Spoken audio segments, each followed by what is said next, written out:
Howdy folks, hope you're all having a good one and welcome back to World of Warships with Rear Admiral Jingles. This is partially C in the, to all intents and purposes, Tier 11 US Navy extremely heavy cruiser, the USS Annapolis. This is a almost exclusively Tier 10 domination battle here on the trap map. There are a couple of Tier 9s in this battle. His team have an Iowa and a Jaeger. The enemy team have an extremely unfortunate Marlborough. Oh, and another new ship I've never seen before. The Tier 9 destroyer, the Somme. Thought it sounded a bit French. It isn't, it's British. I suppose that makes sense. Named after the Battle of the Somme in 1916, which was primarily a British and German affair. It occurred in the British sector of the Western Front, so yeah, that makes sense. A quick spot of investigation reveals that it's basically a clone of the Jutland. But enough of that, this is partially C in the Annapolis, and that is the Annapolis's gimmick, the burst fire consumable. Quick word about the Annapolis before we go into further detail about this burst fire consumable. It's basically a Des Moines, but better. And yes, that is exactly as terrifying as it sounds. The Des Moines, of course, the regular Tech Tree US Navy Tier 10 heavy cruiser, with auto-loading 203mm guns. If you think the idea of having 9 8-inch guns with a sub 5 second reload is scary, you'd be right. The Annapolis is scarier, because it's the same, except it's got 3 more guns. So it has 12 sub 5 second reloading 203mm guns. Backed up with a fairly standard range of consumables for a Tier 10 American cruiser. It has a heel, it has a radar, it also has a hydro, but it's that burst fire consumable that really makes this thing stand out. It is both a good thing and a bad thing. It's not unusual to see Annapolis players never use that consumable throughout the entire course of a battle, and we'll go into the reasons why when we have a quiet moment. I mean, it does massively increase your damage output over a very, very short period of time. Where did that submarine go? But it comes at a cost. Essentially, you can think of it as massively improving your damage per second while massively reducing your damage per minute. Because it allows you to fire 3 salvos with 12 203mm shells. Holy shit, that's a lot of torpedoes. Yikes. Yeah, 3 salvos, so 36 shots over the course of about 4 seconds. But then all of your guns go on cooldown for 35 seconds. And that's bad if you need those guns to kill anything, because you can't. So it massively reduces your damage per minute while massively boosting your damage per second for a short period of time. So it is highly situational.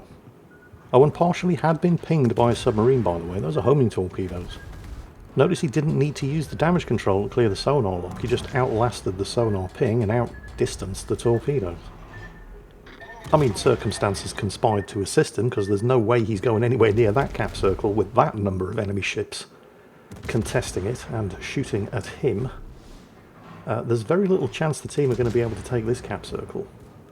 Not with the forces that they have here, and certainly not with the forces that the enemy team have.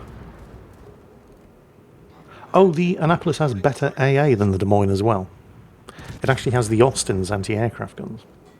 Although they are extremely fragile AA mounts. If you start taking a lot of high explosive damage, you're going to lose a lot of those anti-aircraft guns. But as long as they're up, they are pretty good. Shots out at the St. Vincent. Oh, wow, he's got a kill. Yep, in fact, that's the first blood award. He did actually use the burst fire there to finish off the St. Vincent. That's why his guns are on cooldown now, 20 seconds remaining. But if you're going to give broadside to an Annapolis in a battle cruiser that's not particularly heavily armoured for that length of time, you can expect to take that amount of damage.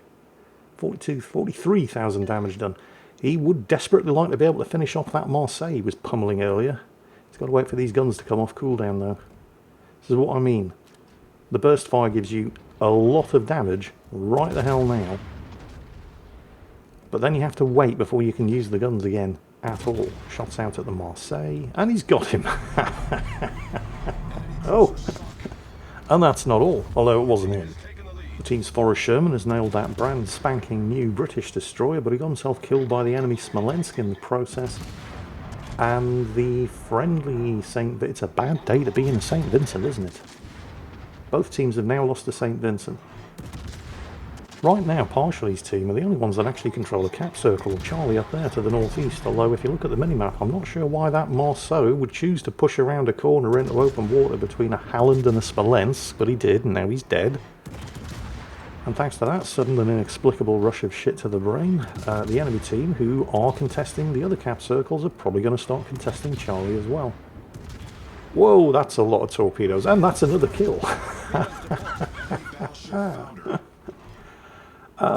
I have to admit, you know, based on the balance of forces down here at Alpha in the southwest, I would not have thought, and there's another 2 kills there, would not have thought that the enemy team would have had that many problems taking this cap circle, but they're making it. And there's another, wow. Yeah, he triggered the burst fire there to ensure he had enough shots in the air to finish off that submarine. They're going to take Alpha. I did not expect that outcome. I mean, the team took Charlie. And I don't know why the enemy team are being so cautious about taking it back, because there's nothing effectively up there to prevent them from doing it.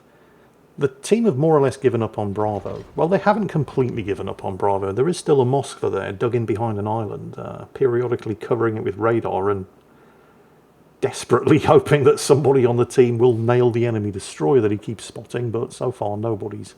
I mean, to be fair, the guys down here at Alpha have been kind of occupied with a very, very tough fight, which they have won.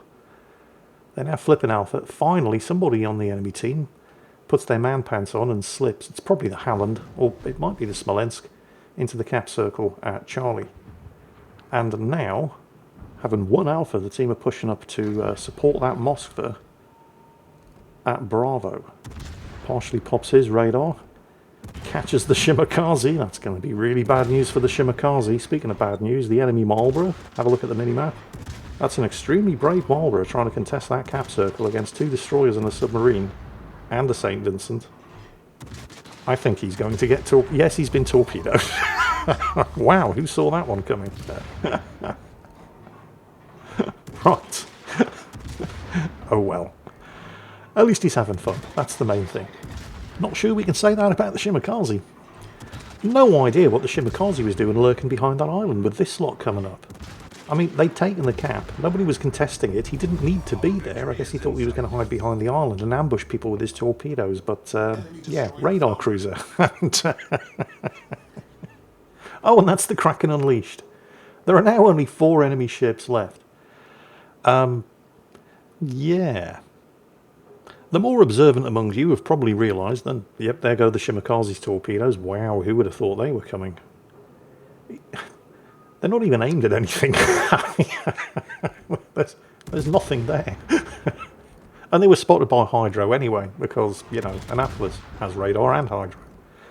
But anyway, back to the subject. Because this is not an episode of A Game of Thrones, the more observant among you have probably realised that there ain't going to be any M. Night Shyamalama Ding Dong twist ending to today's battle. With 4 ships left alive, for now, and there goes the Moskva's radar, against 9. You probably shouldn't be expecting any last-minute turnarounds in this battle. Enemy Annapolis got the broadside, although he is starting to turn away, instantly switches to the high explosive. What is his reload right now? It's something like 3 seconds. And the Annapolis has unfortunately zigged when he should have zagged. I mean, you know, you don't really... You want to be heading away from this firepower, but you can't because there's an island there. So you either run yourself aground or you give broadside. Either way, you're going to die. I mean, there is no getting out of that one. And it's just a... Yep, and there's another kill for Partially C in the USS Annapolis. How many is that now? Because he got a Kraken a minute ago. Yep, that's kill number 6. If this was World of Tanks, he would have just earned a Top Gun. And there's still 3 enemy ships alive, so there's a potential 9 kills on the table here. 9 out of 12.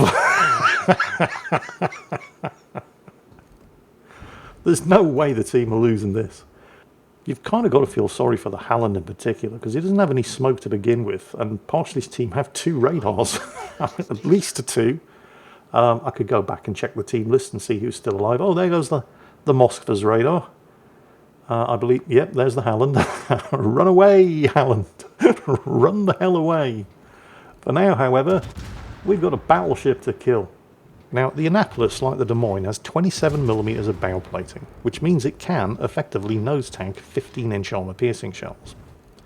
Not, however, the 16-inch armor-piercing shells fired by the Kremlin, which can overmatch and potentially citadel you from the front. So, probably thinking to himself, oh, I'm probably going to die here, but I've had a good run, let's see if I can get another kill. He switches fire to the Halland, who has been caught in a horrendous crossfire in open water and dies very, very quickly. There's kill number 7. The Smolensk. The Smolensk party piece, of course, is taking next to 0 damage from large caliber battleship armor-piercing shells because it's so weakly armoured and the shells just tend to overpenetrate. Not so much with 8-inch armor-piercing shells, kill number 8. Meanwhile, the Kremlin, which absolutely can angle effectively against 8-inch armor-piercing shells, is not angling effectively against 8-inch armor-piercing shells. In fact, it's almost as if he's trying to make this as easy as possible for Partially C. Steamed around the corner, given full broadside, ran himself into an island, and then starts reversing. Notice how Partially C is aiming right for where the armour is the weakest, at the stern, and that is 253,000 damage and 9 kills, 3/4 of the enemy team.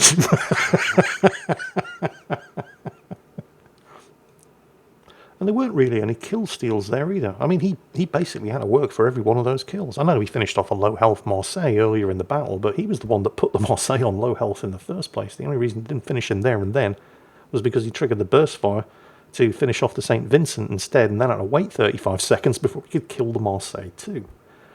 So 9 kills and 250,000 damage. You might be forgiven for thinking this ship was just a teeny little bit overpowered, but, well, I mean, you know, anything's overpowered if it's played well, particularly if the people you're playing against are not playing well. And with 9 kills and 250,000 damage and the entire enemy team wiped out in less than 12 minutes, I think we can confidently state that both of those factors were present today. Partially C in the USS Annapolis. Hope you all enjoyed it, and as always, take care, and I'll catch you next time.